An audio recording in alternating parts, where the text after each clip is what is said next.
무당조차 거부했던 흉가보다 무서운 창고. 그러니 신입사원 말이 오늘 주인 아저씨 일찍 들어갔다고.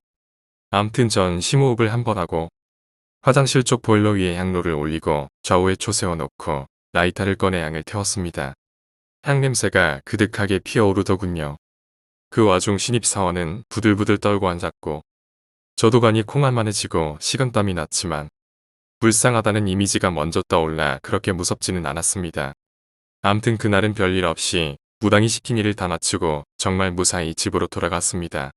다음날 좀처럼 잠자리가 편치 않아 뒤척이다 회사보다 창고로 먼저 갔습니다. 그런데 이럴 수가. 구이 집 2층이 폭삭 타서 시커멓게 뼈마디만 남아있더군요. 호흡이 가빠오더라고요. 마침 가방집 아줌매들이 나와 계시기에 전 어찌된 일이냐고 물었습니다. 어제 무당이 초를 켜놓고 잔 것이 원인이 돼서 새벽에 불나고 난리였답니다. 마침 그 무당은 불나기 전에 건물에서 빠져나와 무사하다고 했고요. 방화인지 사고인지 조사차 경찰서에 갔다고 했습니다. 전 갑자기 생각난 바가 있어서 화장실로 달려갔습니다. 창고에는 이미 두 신입이 출근해 있었고요. 제가 뭘 받겠습니까? 향료랑 다 타버린 향 3개의 잔에 거의 못하고 꺼져버린 오른쪽 초. 어째서인지 왼쪽 초는 없더군요. 거기서 걸어 나오는데 다리가 후덜덜 거렸죠. 보통 타기 시작하면 촌농이 초를 타고 초 받침대에 고이는 게 정상이죠.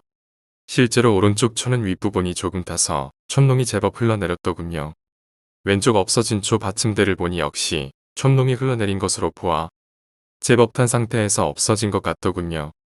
너무 무서워서 혹 초가 뒤로 넘어가서 보일러 뒤로 떨어졌나 했는데 무서워서 확인 못했어요. 또 여기 고양이들이 많거든요. 하여튼 뼈대만 남아버린 구이집 2층을 보며 전 그곳에서 서둘러 나와버렸습니다. 그 사건이 있은 후 한동안 창고를 더 멀리 했습니다. 간혹 후배 말로 그 무당 할머니는 다 타버린 집안에서 도로변에 차가 지나가는 거 보고 고함치고 꽹과리치고 완전 미쳤다고 하더군요. 암튼 그 창고에 온 지 한 달이 다 되어갈 즈음 다른 장소를 찾았습니다.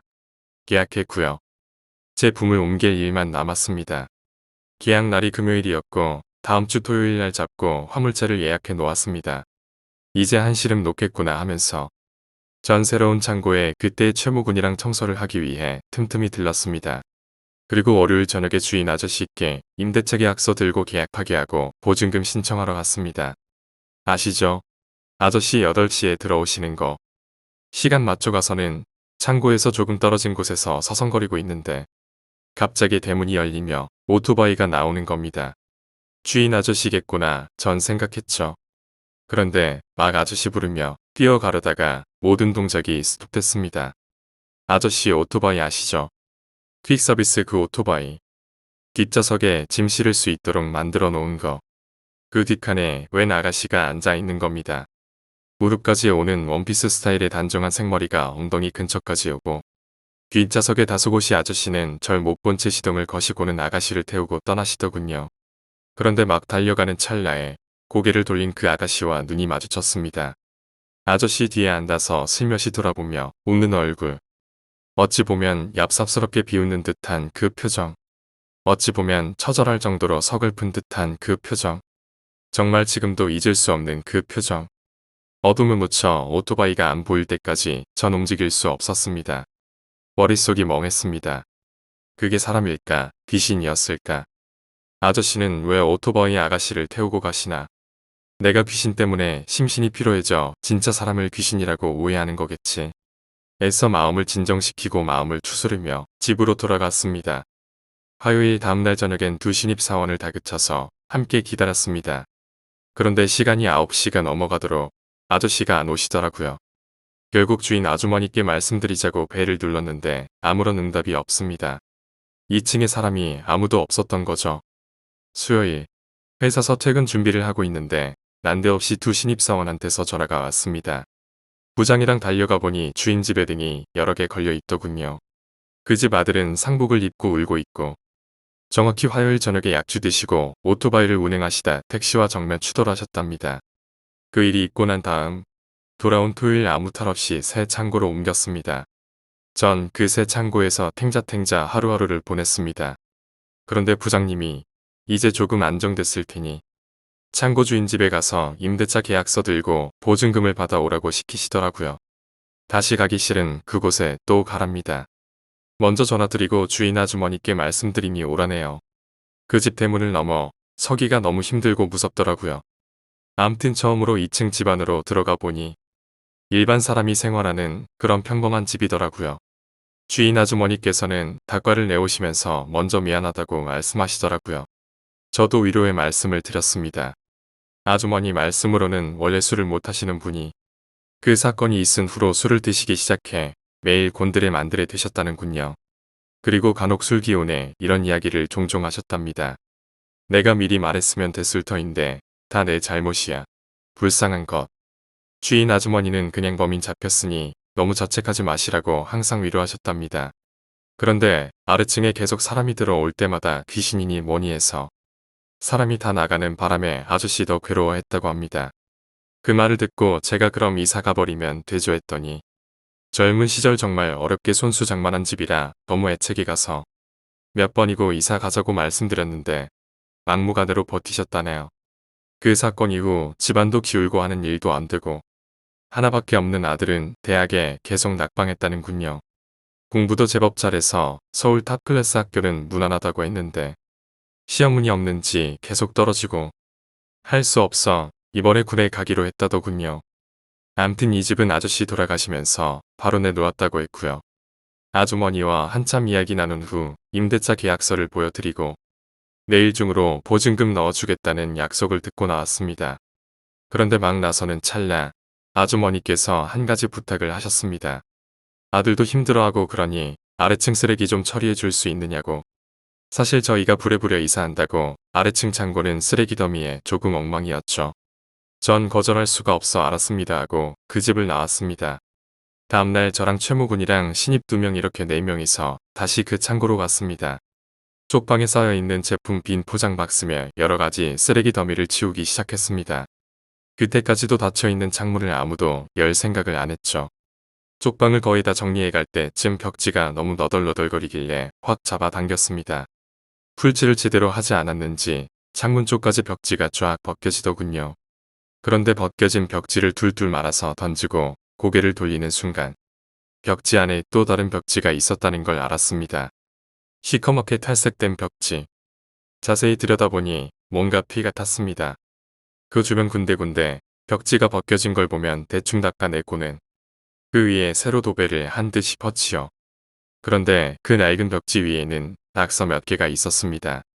아마 옛날 이곳에서 일하던 애들 낙서 같았습니다.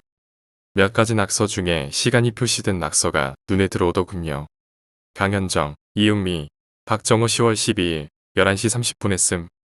세 사람 우정이 영원토록 변치 않기를. 전부 실화입니다. 그 귀신 나오는 집은 물론 지금도 있습니다. 그 불탄 무당집도 반듯하게 새로 지어놨고요. 그 무당 할머니가 아직 계시는지는 모르겠습니다. 저희가 창고로 사용하던 그곳은 지나가면서 몇 번 본 적이 있는데 장식집이 들어와 있더군요. 주인집은 이사 나간 것 같았습니다. 자 그럼 이제부터는 제가 짐작하거나 추측한 이야기입니다. 즉 사실이라기보다 그 경험을 통한 저의 추리입니다. 대충 정리해보면 그 아가씨 언니와 건달이 짜고 아가씨를 살해한 것은 납득이 갑니다. 다만 그냥 도망가면 되는 걸 왜 죽였을까 하는 의구심이 듭니다. 경찰 이야기로 보면 동생이 죽기 전에 이미 언니에게 결혼자금이라고 준 것 같은데 아마 언니라는 사람이 사탕 발림으로 너희들이 결혼하는 거 내가 도와줄게. 일단 결혼자금부터 내가 관리할게 라고 했을 것 같습니다. 그리고 도망갈 때 언니와 건달이라는 사람이 같이 동행한 걸로 봐서 아마 건달과 언니라는 사람이 동생 돈을 강탈해서 같이 살 모양이었던 같습니다. 물론 제 추측입니다. 그러다 사고가 났고 언니는 죽고 건달은 병신이 되었다고 했죠. 물론 우연이었겠지만 하필 그때 교통사고가 났네요. 무당집이 불탄 것은 정말 초를 켜고 잠을 자서 화재가 난 것으로 되었고요. 없어진 왼쪽 초는 어디로 갔는지 확인을 못했습니다. 아마 고양이가 초를 건드려 보일러 뒤로 굴러 떨어지지 않았나 하지만 정말 우연의 일치로 왼쪽 초가 없어진 그날 무당집이 불탄 건 신기하죠. 그럼 납득이 안 가는 미스테리한 것을 생각해 보겠습니다. 그 창고에서 한 달 동안 귀신을 목격한 것이 저 2번, 막내 1번, 최모군 1번. 이렇게 4번 목격했고요. 신참에 머리 잡아 당겼던 미친 여자는 귀신인지 사람인지 확인이 안 돼서요. 아마 느낌상 귀신이었던 것 같은데 짐작만 할 뿐입니다. 그리고 마지막에 아저씨 오토바이 뒤에 타고 갔던 아가씨는 귀신인지 사람인지 모르겠어요. 제가 물어볼 수가 없었으니까요. 모 가족 중에는 없으니 친척이랄 수도 있고요. 귀신이라기엔 너무 생생한 전신 모습이라서요. 저랑 눈이 마주쳤던 그 얼굴만으로 보면 귀신이 아닌 것도 같은데 다만 아저씨가 오토바이를 몰고 갈 때 뒤에 그 정도 무게가 나가는 사람이 실리면 오토바이가 조금 기우뚱하거나 힘이 들어가기 마련인데 그런 게 없이 자연스럽게 오토바이가 앞으로 나갔었거든요. 그러니까 정말 귀신을 목격한 것은 제가 천둥치던 날 처음, 기절한 막내가 2번째, 제가 샛길에서 소변보다 손 본 것이 3번째, 최목은 머리 본 것이 4번째 이렇네요. 저 혼자 본 게 아니니 분명 귀신인지 뭔지가 있기는 있는 건데 그리고 처음 전화 코드 뽑힌 상태에서 지갑 찾으러 오겠다는 시간이 11시 30분. 술 취한 신참 머리 당긴 여의 시간대 추측이 11시 30분. 아저씨 교통사고 시간이 11시 30분. 제 추측이건데 그 언니와 건달이 사고 난 시간도 분명 11시 30분이 아닐까 합니다. 물론 확인 안 된 사실이지만 마지막 벽지에 낙서한 시간이 11시 30분으로 공통시간대네요. 그리고 제 추측이지만 그 애가 그 집에 남아서 주인 집을 계속 괴롭히고 꼬이게 만든 것은 사실이 아닐까 합니다. 직접 주인집 사람들에게 직접 나타나지는 않았지만 새 들어오는 사람 겁주고 내쫓고 그 집안 안 되게 가세가 기울게 만들고 공부 잘하는 그 집 아들 계속 시험 떨어지게 만들고 정말 만약 그때 오토바이 뒤에 타고 있던 애가 그 애라면 왜 주인집 아저씨를 데려갔을까요? 아마 주인 아주머니의 말씀을 통해 대충 유추해보면 그 살인사건이 나던 날 그 아가씨가 살해될 것을 주인 아저씨는 어떻게 된 것인지 알고 있었을 가능성이 높습니다. 언니와 건달이 사건을 공모하는 것을 우연히 들었을 수도 있고요. 범행 현장을 목격했을 수도 있고 뭐 알 수는 없지만 분명 그 무언가가 있었다는 겁니다. 아니면 정말 뒷돈을 받고 알고도 모른 채 했을 수도 있고요. 그렇다면 쥔집 아저씨도 살인 공모자가 되는 것이지만 그 정도까지는 아닐 것 같고 우연히 사건 내막을 알게 되었는데 모른 척 했거나 대수롭지 않게 생각했거나 둘 중 하나인 것 같습니다. 그 애가 그래도 그 집에 남아서 주인집을 괴롭힌 것을 보면 더한 강도에 무슨 일이 있지 않았나 싶기도 하고요. 물론 전 알 길이 없지만 아니면 다 우연이고 교통사고도 다 우연, 무당집 불탄 것도 우연. 하지만 우연이 너무 많네요. 귀신 본 4명도 동시에 헛것을 봤다니 제가 보기엔 무당 할머니가 자꾸 방해하는 바람에 다급해진 그 애가 마지막 결심을 하고 주인 아저씨를 데려갔다고 생각할 수밖에 없네요. 이야기는 여기서 끝입니다. 오늘 이야기는 여기까지입니다. 오늘 이야기가 재미있으셨다면 구독과 좋아요, 댓글 부탁드립니다. 댓글은 저에게 큰 힘이 됩니다. 감사합니다.